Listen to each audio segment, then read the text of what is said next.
This week's dev update was good. We're talking about weekly challenges, trap improvements, looting and vulture, weapon sight improvements, the speed of sound, which I'm particularly excited about. Finally, fall damage improvements with a hint of the new map. Let's get into it. Okay, for weekly challenges, they're mixing things up a bit. Rather than having the usual list of weekly challenges, they're changing the format where you see all your weekly challenges at once, and rather than having some that cycle through, these are higher and harder goals. For example, previously, I think it was land 3 headshots on enemy hunters. Now, they have these harder goals with more explicit rewards stated. Once you get those 8 headshots here, then you're going to be rewarded with your 10 blood bonds and 1,000 of something. I'm not sure I've seen that symbol before, so let's keep an eye out for it. Another bit I like is they're going to let you see the actual values that you have to complete things in mission. Previously, especially when things had to do with dealing damage to other hunters, they would hide your actual progress. So now you're going to see in match whether or not you're truly progressing or not. And if you can finally switch off the sidearm you hate using. Trap users are going to love the update to traps. I know I've been frustrated plenty of times by the current trap system, where even the slightest offset in terrain makes it so you can't place your traps. I feel to fix that, they went ahead and went all the way in the other direction to make trap placements as flexible as possible. Here we see one on a wall, and here we even see one attaching right next to a barrel. So I'm looking forward to seeing some of the clever trap placement I know y'all are going to do. Big quality of life change for looting anything in the bayou.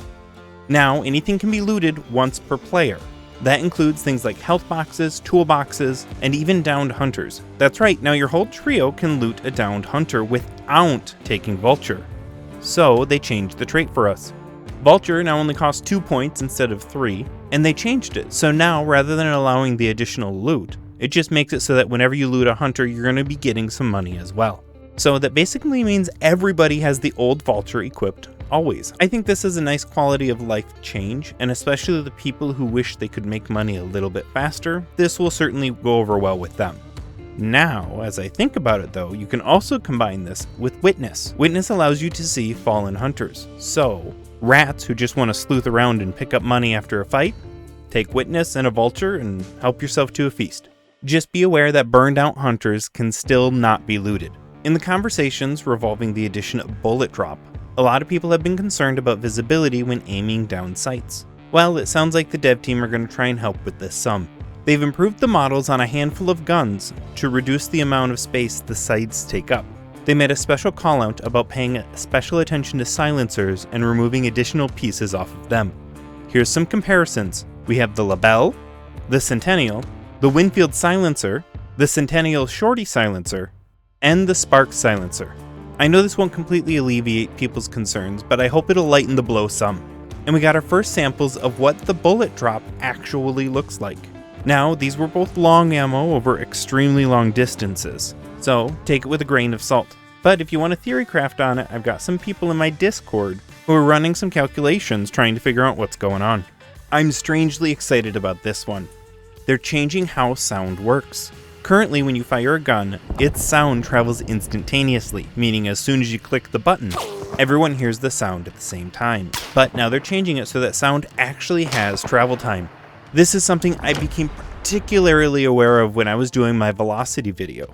I didn't mention anything about it because I didn't think they would ever fix it, but this is extremely exciting for me. They're giving fall damage some much needed love. It's oftentimes been very inconsistent, or sometimes you'll even take 2 instances of fall damage from a single fall. Or, I've had times where I fall and half land on a cliff, slide down the edge of a cliff, and then take much more fall damage than I should have. Well, it sounds like they're putting an effort in to fix those changes.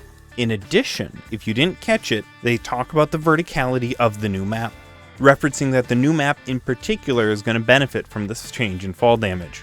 It's not much, but here's our first glimpse of the new map, and you see we have some evergreen trees there in the background. So I'm guessing we're going to have a pretty mountainous, woodsy area we're going to be fighting in. I'm stoked. I'm really enjoying these weekly dev videos and look forward to the next one. If you haven't seen it, here's that velocity video I mentioned earlier. Check it out.